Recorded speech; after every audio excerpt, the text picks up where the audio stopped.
Bonjour à tous, on se retrouve aujourd'hui pour une nouvelle vidéo, où l'on va parler VO. J'ai enfin décidé de me lancer à lire des livres en anglais.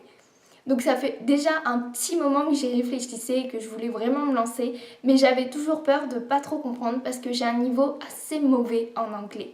Et du coup, ça m'empêchait de me lancer véritablement. Mais j'ai trouvé une maison d'édition qui nous aide pour la lecture en anglais. Alors du coup, aujourd'hui, j'ai 3 livres à vous présenter de cette maison d'édition. Le premier, il s'agit de Le journal de Bridget Jones d'Hélène Fielding, qui provient donc des éditions Arabs et qui fait 300 pages. Donc déjà, pourquoi le journal de Bridget Jones? Alors, je sais pas vous, mais moi je suis absolument fan des films que j'ai tous vus, même le tout dernier qui vient de sortir, et je suis totalement fan. C'est une comédie vraiment feel good, quand on n'est pas bien, on regarde ça et on est dessus très bien après.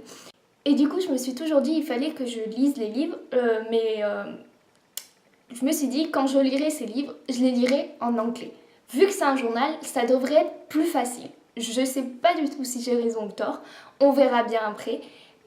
Mais là, j'ai trouvé le journal de Bridget Jones, donc en anglais, mais dans la maison d'édition Arabs. Et cette maison d'édition a une petite particularité, puisque pour les livres en VO, elle met des petites notes à côté, je sais pas si vous voyez bien, qui font que ça nous aide à comprendre le texte. Donc c'est pas des livres ou une traduction complète, parce que j'ai déjà lu des livres où d'un côté il y a le texte en anglais et de l'autre côté le texte en français. Non, là c'est un peu trop facile, on va dire. Là, non, pas du tout. C'est juste des petites notes en français sur des mots ou des expressions qu'on pourrait ne pas trop comprendre. Et du coup, voilà, c'est écrit sur ce côté. Mais le texte, c'est le texte intégral, c'est la vraie version anglaise. Donc comme ils le disent dans l'introduction, ce sont des mots traduits dans le contexte du texte. Donc ça veut dire que ça n'a pas forcément la même traduction dans un autre texte. Ça dépend donc du contexte.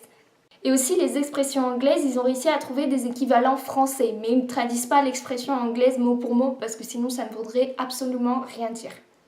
Du coup voilà, j'ai trouvé le livre que je voulais lire en anglais avec des aides à côté. Du coup je me suis dit c'est juste génial. Et comme si on en achetait 2, on en avait un gratuit, ben j'ai pas hésité. Du coup le deuxième que j'ai acheté, ben c'est tout bête, c'est le tome 2. C'est Bridget Jones, L'âge de raison. Comme ça, quand j'aurai fini le premier, je pourrai enchaîner avec le deuxième. Et le livre gratuit qu'ils nous ont fourni, c'est Frankenstein de Mary Shelley.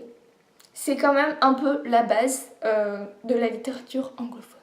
Et je suis super contente parce que celui-ci, je voulais le lire aussi en français ou en anglais, peu importe. Mais au final, j'ai lu en anglais, donc c'est très bien. C'est dans sa langue originale, donc c'est parfait. Donc dans cette histoire-là, c'est pas un journal, mais c'est des lettres, donc ça y ressemble un petit peu aussi. Et je pense que ce sera aussi assez facile de lire. Bon, le seul problème, c'est qu'à mon avis, vu que c'est pas les mêmes années, je risque d'avoir un peu de décalage, mais avec les notes, ça va m'aider à mieux comprendre le contexte, justement. Donc je pense que ça devrait aller. Et puis Frankenstein, faut qu'on a vu le film, hein, je pense qu'on connaît un peu la base de l'histoire. Du coup voilà, je me lance enfin dans la VO et avec un peu d'aide bien évidemment. Mais peut-être qu'en lisant ces 3 livres, après je pourrai lire tranquillement sans aide, qui sait, espérons.